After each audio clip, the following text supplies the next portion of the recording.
Always a good day talking about DonBros. We get some Sentai action, my fridge is actually fully stocked. It's a good day. Turbo Ryuki, you don't exist outside of Revice reviews, and Revice is over. I told you this. It's done.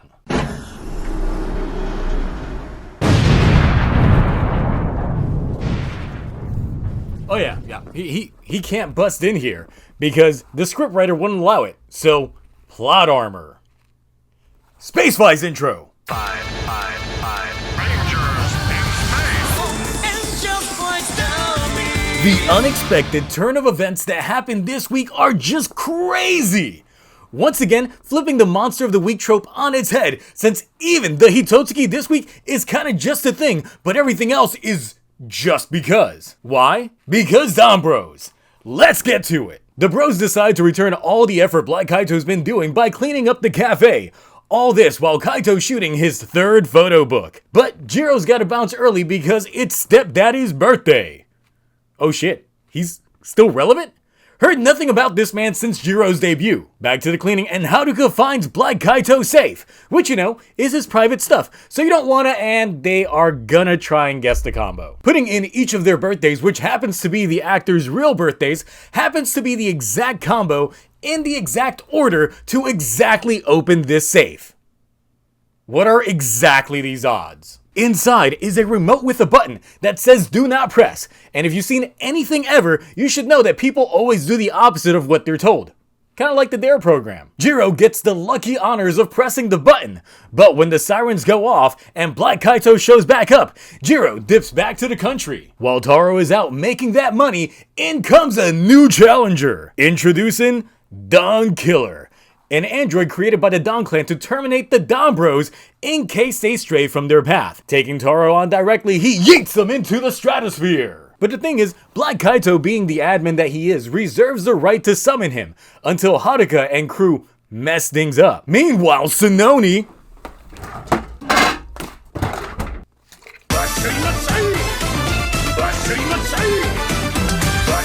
is on a date with a guy who happens to be two-timing his girl, just in time for Tsubasa to chime in and re-emphasize the difference between love and lust. But that's when she brings up Natsumi, only to have her roast backfire. Oh yeah, that girl that got the shaft, or rather the lack thereof earlier, she turns into the Jaka Hitotsuki. Nothing to see here. Surprisingly, this is the best looking Hitotsuki outfit so far in my opinion, but not if the DonBros have anything to say about it. Of course, with them there, Don Killer activates, instantly taking over this fight and dominating the fuck out of the bros. All this while Sentai... I gotta top myself off. Is it bad to mix carbonated water with still water? Or does that just make it less flat? You know what? I guess I'll find out in like 20 seconds once this completely fills up, right? Right? Was never a sponsor.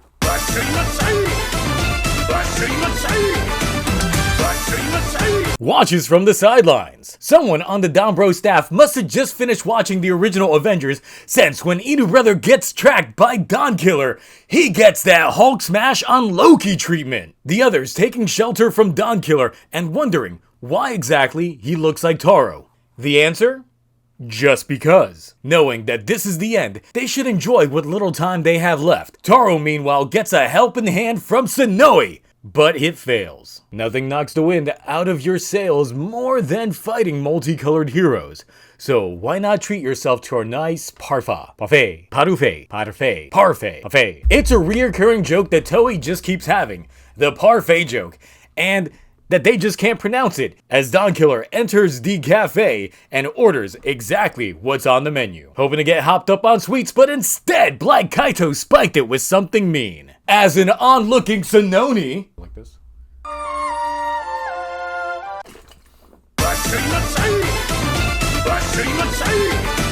And the rest of the Noto debate taking on Don Killer, though he shouldn't be able to fight back since he only attacks the DonBros. But that parfait got him acting funky and he strikes them anyway, making the Noto just bitch out. Finally, Jin and Black Kaito are face to face, and he's calling him True Hero? What? Rewarding Jin with copies of his photo books, he wants the deets on how to get rid of Don Killer. Who better to kill a killer than a killer killer? Now it's time for the bros to say their goodbyes. First, it's Tsuyoshi, getting it in one last time before pulling out. Writing a tell-all about his experience when the Green Menace shows up.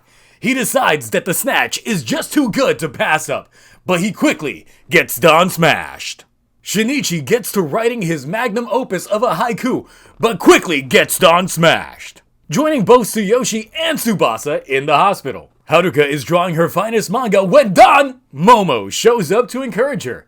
But that's when Don Killer arrives, striking them with the usual fury when Black Zen Kaiser shows up to do absolutely no damage. One reverse deep throat later, and everything seems to be over when...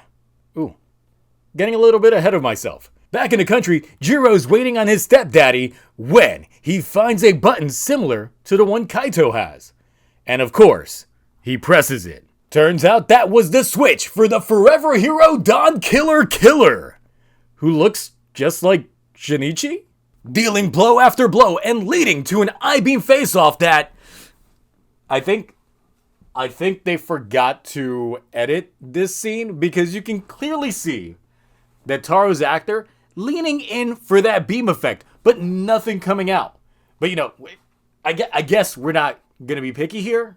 We're not, but I'm just pointing this out. Oh yeah, the Hitotsuki shows up since she's tired of being ignored. This summons all the bros and even heals up the ones at the hospital. I'm sure now's the time Tsubasa... Wait, where's he at? He's getting water? My man. It's a quick job in a small fight, and of course, they go bigly. So, we get the return of some suitmation with the giant fight, and then end things, all CG-like. As one fight ends, another is everlasting, since now Don Killer and Don Killer Killer will forever be smashing each other. Back in the country, Jiro's stepdaddy finally shows up, while Jiro folds a penguin origami. I fucking knew it. Validation. Black Kaito isn't the penguin jutsu, it was Jiro the whole time. That fucking ending. Okay, run it back. Rating time. So, because of all that, because of that ending, everything else that we got in between, this episode is getting the Sononi S double plus Space Flies Blaster Mode. Hey, why am I bending down like that?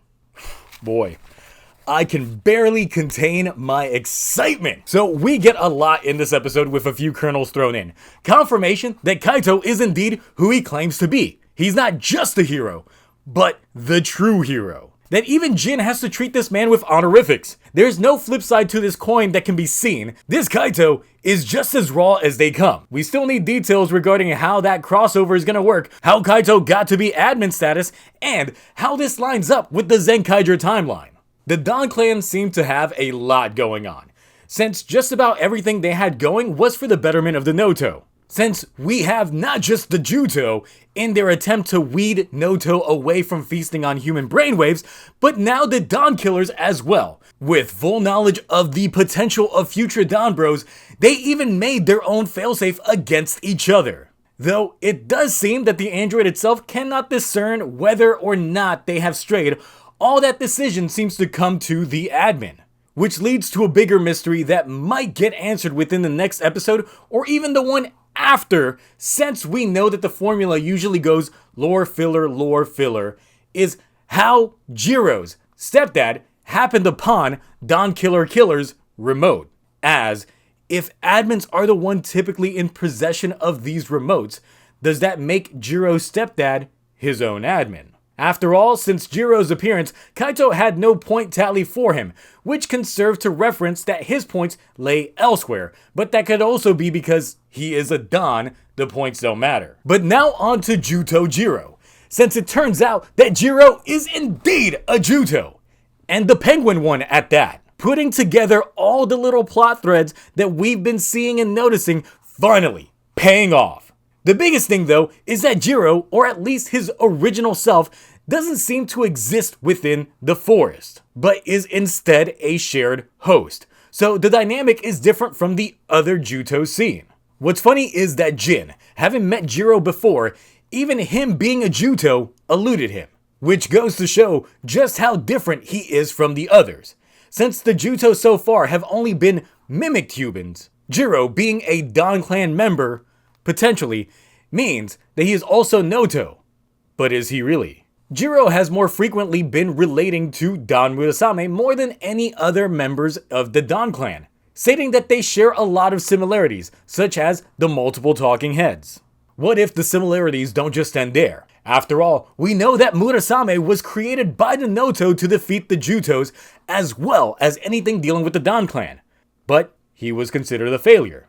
Jutos, on the other hand, were created by the Don Clan to serve the Noto, but something about them was deemed a failure. We don't know exactly what that failure really is, but it's possible that Jiro is one of, if not the only, perfected Juto, since he was tossed out at the same time as Taro was, and before the Don Clan was completely eliminated. Though, since he flew under everyone's radar for the longest time, no one ever caught on. Not even the Noto. Depending on how they stick the landing with this Jiro arc, might propel his character to being the best character in the show for me. Jiro in himself could end up solving the entire conflict regarding the Juto in this series, since if he might hold the potential answers for perfecting a Juto, that could instantly solve all the qualms the Noto have with the Juto. I could keep going, but I'll just cut it right there.